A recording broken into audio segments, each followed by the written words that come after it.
By December 1972, the social landscape of Europe was dominated by a tight circle of about 500 individuals. This class possessed extreme wealth, constant mobility, and access to nearly any experience money could provide. For this demographic, a high-end dinner party was a common baseline rather than a special event. Their saturation in luxury meant they were effectively immune to traditional forms of entertainment or surprise. Marie-Hélène de Rothschild rejected the idea of hosting another predictable costume gala. She viewed the standard social gathering as a failed format that needed to be replaced. She spent 2 years coordinating a massive psychological operation, consulting with leading artists to engineer a specific reaction from her guests. The parameters of her disorientation test were clear. Design an environment so immersive and alien that it would force guests to abandon their sophisticated social armor.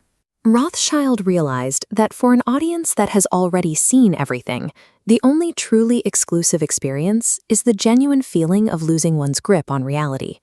To conduct the test, she used the Château de Ferrières, a 600-room Rothschild estate located east of Paris, as a literal testing ground. The psychological manipulation began with the physical invitations.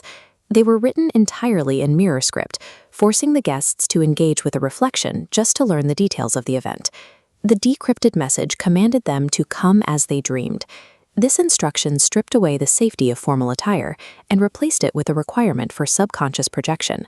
Once inside the massive estate, arriving guests found that Rothschild had ordered the total elimination of electric light.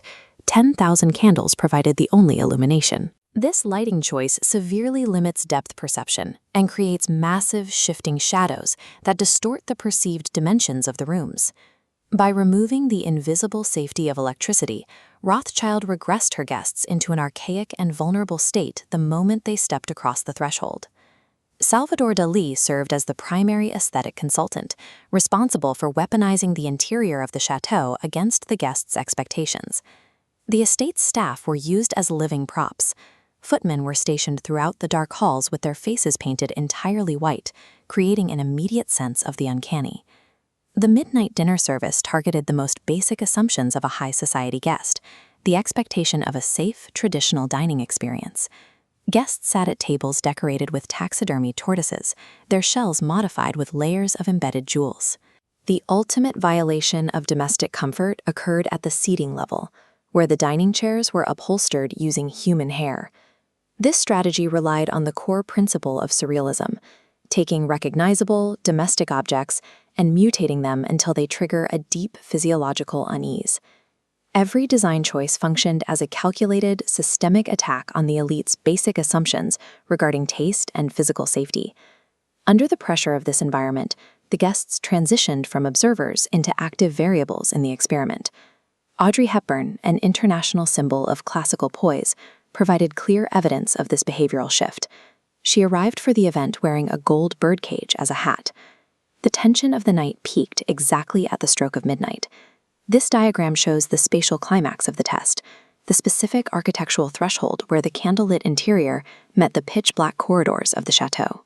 At this exact boundary, 3 distinct archetypes met: the Baroness, the Surrealist Dalí, and the movie star Hepburn. The photographer, Patrick Lichfield, was positioned at this convergence, capturing the interaction as it unfolded. The resulting image is widely regarded as the most perfectly composed photographic tableau of the era. Lichfield's photograph serves as empirical proof of Rothschild's hypothesis. A total aesthetic commitment has the power to overwrite reality, proving that even the most grounded individuals will eventually surrender to the environment and perform the dream they are trapped inside.